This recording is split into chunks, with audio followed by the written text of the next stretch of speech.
ఈ మీనరాశి వారికి ఈ వారంలో మొత్తం 4 గ్రహాలు అనుకూలంగా ఉన్నాయి. మంచి ఫలితాలను, లాభాలను అందుకుంటారు. ఎప్పటినుంచో మీకు రావాల్సినటువంటి ఒక ఆదాయం మీకు చేతికొచ్చి చేరేటువంటి పరిస్థితి ఈ వారంలో కనిపిస్తుంది.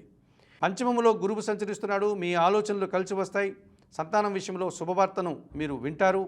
వృత్తి ఉద్యోగ వ్యాపారాల్లో కష్టపడి పనిచేస్తారు. మీ కష్టానికి తగిన ఫలితము, గుర్తింపు మీకు లభిస్తుంది ఈ వారంలో. అష్టమంలో బుధ సంచారం వల్ల అనుకోకుండా ఒక నూతన అవకాశాన్ని చేజిక్కించుకుంటారు. ఆర్థికంగా బలపడతారు.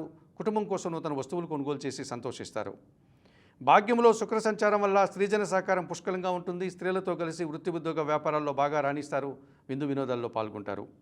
షష్టమంలో కేతువు సంచరిస్తున్నాడు. గట్టి పోటీని ఎదుర్కొని మంచి విజయాన్ని సాధిస్తారు. కొన్ని రుణాలు తీర్చుకుంటారు. ఆరోగ్యవంతులవుతారు. శత్రువులు సైతం మిత్రులుగా మారడానికి ఈ వారంలో అనుకూల వాతావరణం కనిపిస్తుంది. ద్వితీయంలో చంద్ర సంచారం వల్ల మీ మాటల వల్ల అపార్థాలు, మీ ఆలోచనలు కొన్ని కలిసి రావు. ఆత్మీయులతో అశాంతి కలిగించే సంఘటనలు జరుగుతాయి.